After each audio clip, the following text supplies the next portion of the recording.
नमस्कार किसान भाइयों, आज आपको मैं दो ऐसी फसलों के नाम बताने वाला हूं जो फरवरी माह में हम आराम से बो सकते हैं और अच्छा मुनाफा भी कमा सकते हैं। जिस किसान भाई के खेत में अभी फसल नहीं बोई हुई है, खाली है, वो इन दो फसलों को बोकर अच्छा मुनाफा कमा सकता है।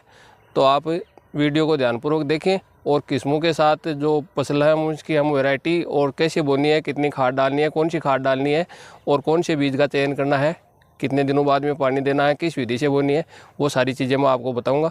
तो आप वीडियो को ज़रूर पूरा देखें। तो पहली फसल है हमारी तरबूज की खेती।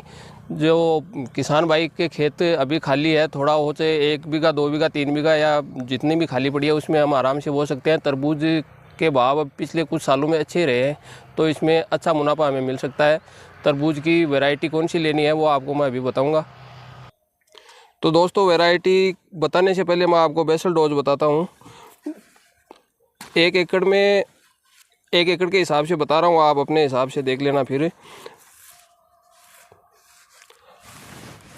यार तो काटना। तो 1 एकड़ में हमें गोबर की खाद डालनी है 3 ट्रॉली के लगभग। हो सके तो हम मुर्गी की जो बीट होते हैं, वेस्ट वगैरह होता है खाद, 1 ट्रॉली वो भी डाल सकते हैं, जिससे बहुत अच्छा रिजल्ट मिलेगा। आप एक बार डाल के देख लेना। 1 बैग DAP का डालना है 1 एकड़ में और 1 बैग SSB का डालना है। 20 किलो यूरिया डालनी है, जो कि नाइट्रोजन की पूर्ति करेगी। हमारे किसान भाई है क्या कि वो DAP और ये SSB डाल देते हैं, नाइट्रोजन की पूर्ति नहीं कर पाते हैं, तो उससे उनकी फसलें विकास नहीं कर पाती है। MOP डालना है, पोटास, म्यूरेट और पोटास सब्जियों में डालना बहुत ज़रूरी है। एक बार आप डाल के देखना, फिर आप रिजल्ट देखना। मात्रा हमें प्रति एकड़ 25 से 30 किलो रखनी है इसकी, ये इतनी सफिशियंट है। हमारी बेसल डोज अब तैयार हो गई है। अब खेत की अच्छे से जुताई करके फिर बेड विधि से बनाकर देख लो, ये बेड बन रखे हैं। इस पर मलच डाल के, मलच यानी पन्नी बिछाकर फिर से हमें वो खेती करनी है। खरपतवार नहीं होगी, पानी की आवश्यकता कम पड़ेगी, तोड़ने में सुविधा होगी, बहुत अच्छा फ़ायदा है इसको। तो आप बेड यानी मेड विधि से बनाकर आपको करनी है। अब दोस्तों, हम बात करते हैं तरबूज की वैरायटी की, जिसमें कि हमें हाइब्रिड ही लेना है, जिससे हमें अच्छी पैदावार हो। हाइब्रिड में यानी पैकिंग देखनी है आपको, जिस पे F1 लिखा हो वही आपको लेना है और आपके विश्वास वाले बीज भंडार से लेना है। आजकल पैकिंग में ही ओरिजिनल की दिखा देते हैं और अंदर से बीज नकली रहता है, इसमें तो हमारा घाटा हो जाता है उससे। पहली वैरायटी है हमारी नोनियो सीड्स की ROE। ये दोस्तों बहुत अच्छी किस्म है, तो इसको आप अच्छे से लगा सकते हैं। इसमें क्या है कि तरबूज के अंदर की जो गिरी है वो पीली रहेगी, जिसको शहरी लोग खाना बहुत पसंद करते हैं और इसके बाज़ार भाव भी हमें अच्छे मिल जाते हैं। इसकी खेती लार्ज स्केल पे नहीं होकर छोटे खेतों में हो रही है, मतलब कम पैदावार हो रही है, तो इसके भाव बहुत अच्छे हैं हमारे बाज़ार में, तो आप इसको आराम से बो सकते हैं। दूसरी हमारी वैरायटी है नोनियो की जन्नत आती है। ये बहुत अच्छी वैरायटी है, ये भी नोनियो सीड्स की है। थोड़ा महंगा ज़रूर है इसका बीज, लेकिन आप एक बार लगा के रिजल्ट देखना, बहुत अच्छा है। एक तीसरी वैरायटी है दोस्तों नामदारी, जिसका भी बहुत अच्छा रिजल्ट है, आप इसका भी चयन कर सकते हैं।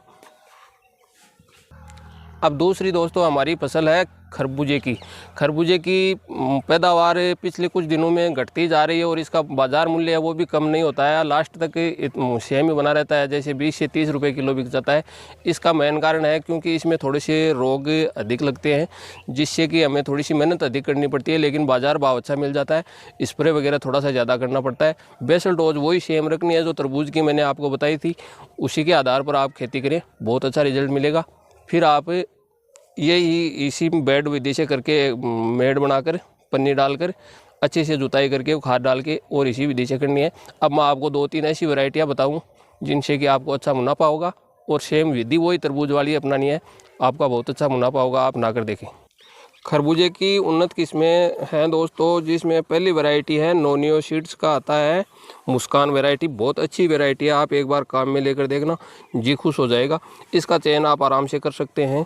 और इसमें दूसरी वैरायटी है सागर, इसका भी मुस्कान के नाम से ही ब्रांड आता है, वो भी बहुत अच्छा है, आप ये भी आप लगा सकते हैं आराम से। और आप अपने एरिया के हिसाब से किस्म देखकर, बीज भंडार वाला आपका जानकार होगा, उससे अच्छे से जानकारी लेकर और वही बीज बोना है जो आपके एरिया में अच्छा चलता हो। लेकिन मैंने आपको जानकारी दी है, जो बीज बताए मैंने वो सारे परखे और जांचे हुए बीज हैं, तो आप आराम से बो सकते हैं। तो इस विधि से आप अगर करोगे, फरवरी माह चल रहा है अभी, सबसे सूटेबल है ये सब्जियों और फसलों के लिए, जो हमारे किसानों के पास खाली ज़मीन पड़ी है उनके लिए इस समय बोई हुई सब्जियों की ग्रोथ भी बहुत अच्छी होगी और रोग भी थोड़े कम लगेंगे। तो धन्यवाद। राम राम। चैनल को सब्सक्राइब करना, लाइक ज़रूर करना और शेयर करना ताकि किसान भाइयों के काम आ सके। धन्यवाद।